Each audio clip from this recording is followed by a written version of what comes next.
আসসালামু আলাইকুম, মৌসুমী ডেইলি ব্লগসে আপনাদের স্বাগতম। এই তো হচ্ছে মাছগুলো আমি কেটে কুটে ভালো করে ধুয়ে পরিষ্কার করে নিয়েছি আর একটু মাঝখান দিয়ে ফেলে দিয়েছি।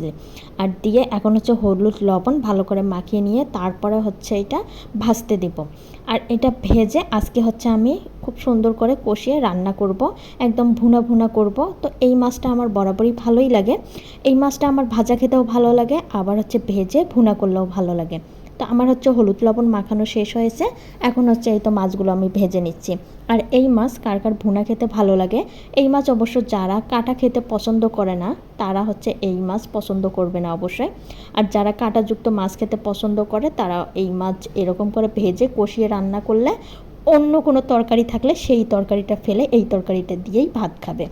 যারা কাঁটাযুক্ত মাছ খেতে পারেন না তারা আস্তে আস্তে একটু চেষ্টা করবেন, তখন দেখবেন এই খাবারগুলো কতটা মজার। তো এইদিকে হচ্ছে মাছগুলো আমি আস্তে আস্তেই ভেজে নিচ্ছি। আর যেহেতু হচ্ছে পিঠের দিকে একটু হচ্ছে তেলের দিকে না পড়লে মাছগুলো ভাজা হয় না, তাই আবার উল্টে পিঠটা তেলের দিকে করে দিলাম।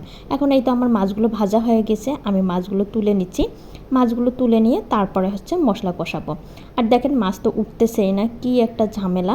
এই তো কোনো রকমে কষ্ট করে মাছগুলো তুলে নিলাম। আর এখন পেঁয়াজ কেটে রাখছি, পেঁয়াজে দিয়ে দিলাম, একটু তেল কম হয়েছিল তেল দিয়ে দিলাম, আদা রসুন পেস্ট, তারপর হচ্ছে জিরা গুঁড়া, ধনিয়া গুঁড়া আর হচ্ছে শুকনো মরিচের গুঁড়া, সব হচ্ছে গুঁড়া জাতীয় জিনিস দিয়ে রান্না করব। আর যেহেতু আমার ছোট বাচ্চা আছে, সব কিছু বেটে রান্না করার মতো সময় আমার নাই, কারণ হচ্ছে ছোটো বাচ্চা যেহেতু হচ্ছে ঘ্যান ঘ্যান করে। আর এইদিকে দেখেন আমার মাছগুলো ভালো করে কষিয়ে নেওয়া হয়েছে, এখন হচ্ছে আমি পানি দেব।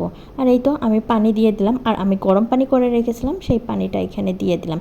কিছু হচ্ছে কাঁচামরিচ দিয়ে দিলাম, একটু হচ্ছে শেষে আমি ধনিয়া পাতা দিয়ে দেব। কি যে এই মাছটার স্বাদ লাগছে, মানে কি পরিমাণ যে ভুনা ভুনা করছি আর এত মজা লাগছে। আমার হাজব্যান্ড কাঁটাওয়ালা মাছ খাইতে পারে না, সেও হচ্ছে এত মজা করে খাইছে।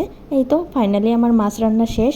তো এই মাছ রান্নার সাথে সাথে অন্য কিছু রান্না করব একটা।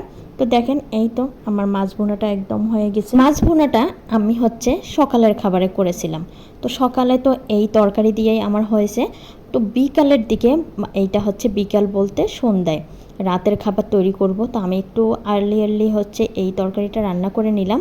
আমার হাজব্যান্ড হচ্ছে কাঁটাযুক্ত জিনিস খাইতে পারে না, এর আগের ভিডিওতে তো বললাম, মানে হচ্ছে আগের দিকেই। তো তার জন্য বেশি করে আবার ঢেঁড়স দিলাম, সে হচ্ছে ঢেঁড়সটা খাবে। আর এই মাছে কিন্তু চাপিলা মাছে অনেক কাঁটা। তো যাই হোক, আর আমার আবার কাঁটাযুক্ত জিনিস খাইতে ভালোই লাগে। আমার ছোট মাছে কোনো বাছ বিচার নাই, সব রকম ছোট মাছ আমার পছন্দ, কিন্তু বড় মাছ আমার খুবই বিরক্তিকর। তো এইদিকে এই তো মাছ আর হচ্ছে ঢেঁড়স ভালো করে কষিয়ে নেওয়া হয়েছে, এখন হচ্ছে আমি একটু পানি দিয়ে দিলাম। আর ঢেঁড়সগুলা খুব ভালো ছিল না, আমি হচ্ছে নিচে যাইনি, তো ঢেঁড়স নিয়েছিলাম একজনের মাধ্যমে, সে হচ্ছে ঢেঁড়সগুলো অবশ্য বেছে নেয়নি, যার কারণে হচ্ছে ঢেঁড়সগুলো অনেক একটু হচ্ছে বাড়তি ছিল। আর ঢেঁড়স কিন্তু কচি ঢেঁড়স খাইতেই ভালো লাগে।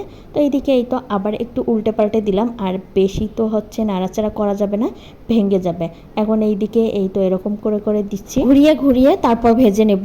আর এই তরকারিটা আমার বাবার অনেক পছন্দ, আমার বাবা এত পরিমাণে মাছ প্রিয় মানুষ। আজকের মতো এই পর্যন্ত, আল্লাহ হাফেজ।